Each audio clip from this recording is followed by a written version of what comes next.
नमस्कार।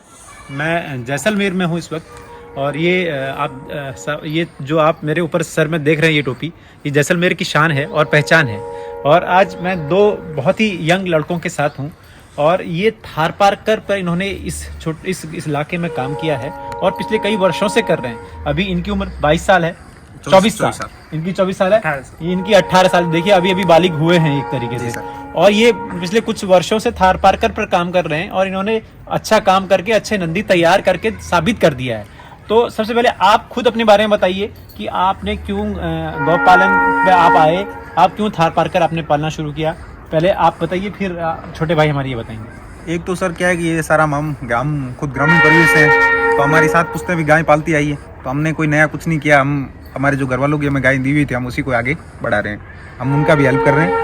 बाकी हमारा कुछ नया वैसा कुछ नहीं है कि अब कुछ लोग मैं उन लोगों को बहुत धन्यवाद देता हूं जो अपनी मर्जी से खुद, जिनका पहले गायों से कोई लेना देना नहीं, शहरी जीवन में होते हैं और वो गायें स्टार्ट करते हैं, तो वो ज़रूर हम सब की प्रेरणा के स्रोत हैं। आप काफ़ी यहाँ नोएडा और यहाँ काफ़ी फार्म देखेंगे, तब कुछ लोग जो मतलब जिनका उम्र में कोई गाय से लेना देना ही नहीं है, कभी गोबर देखा ही नहीं है, गाय भी नहीं देखा कि टांग कहाँ होती है, पूंछ कहाँ होती है, उन्हें वो भी नहीं पता, लेकिन फिर भी वो आज सफल डेयरी फार्म चला रहे हैं। तो वो हमारे जरूर प्रेरणा स्रोत है। हम तो उनके सामने सामान्य हैं, लेकिन मैं बाय प्रोफेशन तो अभी तो बीटेक की है मैंने वैसे, और अभी कंपटीशन तैयारी कर रहे हैं।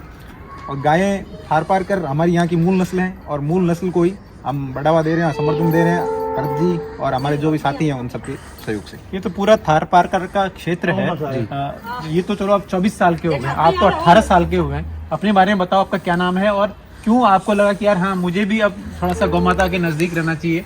तो उसके बारे में बताओ कि अभी कौन सी क्लास चल रही है आपकी, इसके बारे में जरा जानकारी। मेरा नाम जेठू सिंह है और मेरे बीए क्लास है, फर्स्ट ईयर में हूँ। तो मेरा बचपन से इनसे लगाव रहा और मेरे घर पे थारपारकर गाय रही है, 7 पुश्तों से हमने रखी है।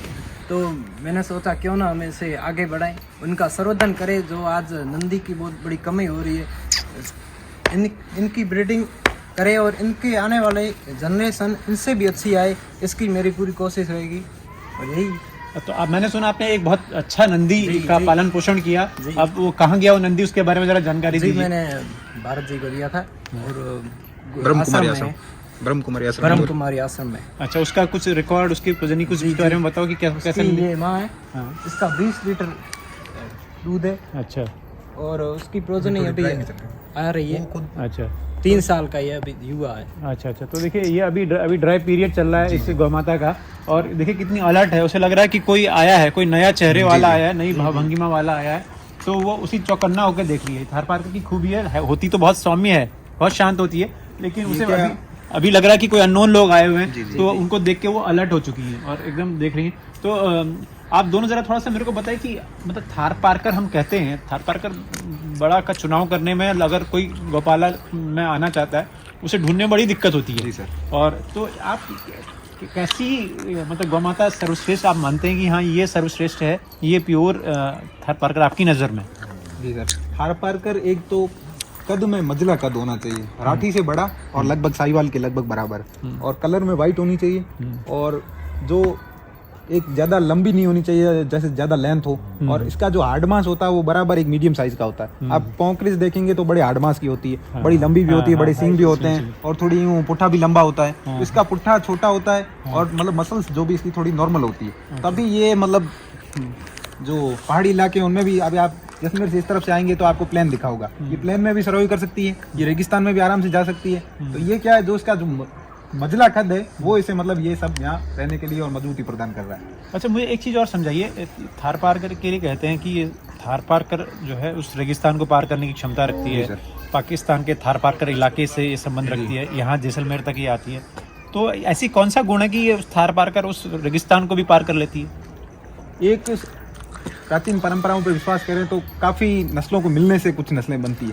तो ये नस्ल जो आप मतलब देखेंगे तो राठी जो बीकानेर में है, तो राठी मूलतः राठी जो चोलिस्तान जो पाकिस्तान की, जो पाकिस्तान जो बीकानेर से लगता हुआ जो चोलिस्तान है वहाँ की नस्ल है राठी, और जो साहिवाल है वो भी पाकिस्तान के पंजाब और राजस्थान का, भारत का पंजाब है उसकी है। ये नस्ल जो सिर्फ और सिर्फ रेगिस्तान की नस्ल है, ये उन नस्लों से मिलके ही बनी है, लेकिन इसमें जो गुण है वो उन दोनों के गुण है। इनमें दूध की क्षमता उनके बराबर है, लेकिन मजबूती उनसे भी ज्यादा है, शायद क्योंकि पानी की कमी रहती है किसान में। तो वो सारे उससे उसने कैरेक्टरिस्टिक जो है, योग्यता की, हम जो उत्तरजीविता की बात करते हैं, जो हाँ, फिटेस्ट ऑफ सर्वाइवल जो की बात करते हैं, तो उस पर जो है उस सिद्धांत पर ये गाय चली होगी। जी सर, आप सही बता रहे हैं। हाँ। बाकी जो सिंधु के जो मैदान है, सिंध जिसका सिंध, नाम, हाँ। हाँ, जो ये प्लान ऑफ सिंध है, हाँ। सिंधु नदी के जो जहाँ मैदान बनाती है वहाँ खूब भरा घास होता है। हाँ। तो वहाँ से जहाँ से वो रेगिस्तान शुरू होता है, सिंधु के मैदान खत्म होते हैं, वहीं से ये गाय स्टार्ट होती है। और फिर ये बीकानेर, जोधपुर और बाड़मेर और ठेठ कच्छ के जो सांचौर जो कच्छ से लगता है वहाँ तक ये नस्ल पाई जाती है। कम से कम ये लगभग जो यहाँ से जैसलमेर से थारपारकर की जो दूरी है वो है 370 किलोमीटर के आसपास। तो ये 370 किलोमीटर की परिधि में चारों ओर पाई जाती है। अभी कुछ कम हो चुकी है।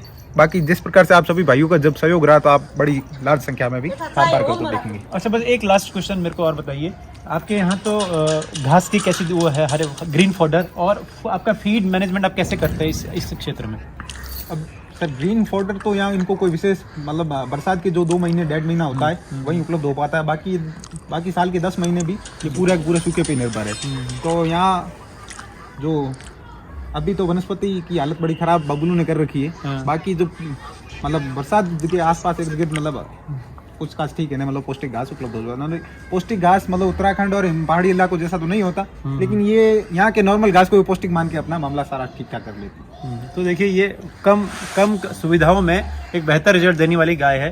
बाकी आप जी अभी सर्दी देखेंगे तो अभी यहाँ जैसलमेर में यहाँ सर्दी भी ज्यादा पड़ती है और गर्मी भी ज्यादा पड़ती है। सर्दी 0 तक भी चल जाती है और गर्मी 50 भी चल जाती है। तो ये 50 पार में भी ठीक है और 0 में भी ठीक है। और आप देख रहे होंगे कि नहीं कोई बंद फार्मों की जरूरत नहीं है, ये रात को भी यहीं रहती है। आप ये देख लीजिए, ये खुला है पूरा चारों तरफ से। हाँ, देखिए कोई सिंपल एक झोपड़ी है, झोपड़ी है और ये झोपड़ी में ये सिर्फ बछड़े रहते हैं। दो ये बाहर बछड़े यहीं बछड़े रहेंगे। हैं। तो यही ताकत है हमारे देसी गोवंश की, नेचुरल कंडीशन में रहती है, 50 डिग्री तक जाती है, माइनस में चली जाती है, 0 डिग्री पर काम करती है। तो यही थारपारकर की खूबी है। तो हम कोशिश करेंगे ऐसे ही युवाओं की और भी कहानियाँ आप तक लाएं, और गौराष्ट्र यात्रा का मकसद भी यही है। तो आगे बढ़ेंगे, इस यात्रा को आगे बढ़ाएंगे। आप दोनों भाइयों का दिल से शुक्रिया है माटी इंडिया से बात करने के लिए, माटी इंडिया को समय देने के लिए। माटी इंडिया को हम बहुत बहुत धन्यवाद करते हैं कि आप हमारे बीच में आए। हम लोगों की जो आवाज़ है, हमारा कोई विशेष हमारी कोई मांग नहीं है। हम सिर्फ इतना ही, हमारी जो मन की वेदना है, जो पीड़ा है कि ये गाय सुरक्षित हो और इसमें जो दूध की उत्पादक और गुणवत्ता है वो और भी ज़्यादा हो और वो अच्छे लोगों के पास भी पहुँचे और अच्छे फार्म इसके विकसित हो सके। यही हमारी आशा। बहुत बहुत धन्यवाद भाई। बहुत आपका धन्यवाद, आप यहाँ आए। हाँ, बोलिए। आपका धन्यवाद, आप समय निकाल के और गौराष्ट्र यात्रा में आप जैसलमेर गुजरात, राजस्थान गुजरात घूम रहे हो और लोगों में जागृति उत्पन्न कर रहे हो कि आप गायों से जुड़े। जी, क्योंकि अभी तो ये पहला ही फेज है, गुजरात और आप राजस्थान। इसके बाद पूरे राष्ट्र में घूमेंगे और बहुत सारे और कहानी आप लोगों तक पहुंचाएंगे। बहुत अच्छा काम जो लोग कर रहे हैं उनकी कहानियां भी आप तक जानेंगे और एक कंक्लूजन निकलेगा इस यात्रा के बाद। और मुझे लगता है कि बहुत ज़्यादा जागरूकता बढ़ेगी। और बिष्ट जी का भी पुनः जैसलमेर की धरती पर बहुत बहुत स्वागत है। जो उत्तराखंड जो पहाड़ी इलाके से चलकर इस रेगिस्तान, समतल रेगिस्तान में आए, भैया सब कुछ अपना जीवन इन गौमाता को समर्पित, इतना मतलब ये डिसीजन हम तो कोई मतलब कुछ भी नहीं हो सकते। आप जैसे लोग जो 100% समर्पित लोग हैं, इन्हीं की वजह से, इन्हीं के प्रयासों से ये सारा मामला आगे बढ़ेगा। और हमें बिल्कुल 100% आशा है कि ये बिल्कुल अपने मुकाम पर अवश्य पहुंचेगा। हमारा मकसद ही है, हमने यात्रा जब निकाली थी तो हमने इसी मकसद से निकाली थी कि हम धीरे धीरे पूरे राष्ट्र में घूमेंगे। और ऐसा नहीं कि हम बड़े फार्मर्स से मिलेंगे, हम छोटे स्तर पर जो गांवों में लोग काम कर रहे हैं, जो हमारी थारपारकर को, चाहे कांकरेज को, सभी स्वदेशी नस्लें, चाहे स्वदेशी नस्लों पर जो बेसिक ग्रास रूट लेवल पर काम कर रहे हैं, हम उनसे बात करेंगे। उनकी जो समस्याएं क्या हैं वो भी जानेंगे, क्या संवर्धन में क्या दिक्कत आ रहे हैं वो भी जानेंगे, और कैसे वो बहुत अच्छा कर रहे हैं वो भी दुनिया को बताएंगे। तो ये एक यात्रा का हमारा निचोड़ आने वाले दिनों में निकलेगा। एक पुस्तक के माध्यम से हम और भी जनमानस तो बिल्कुल सर, आप और भी काफी लोगों तक पहुंचेंगे और अच्छे लोगों की कोई कमी नहीं है। और आपका बहुत दोनों भाइयों को आपको बहुत बहुत धन्यवाद।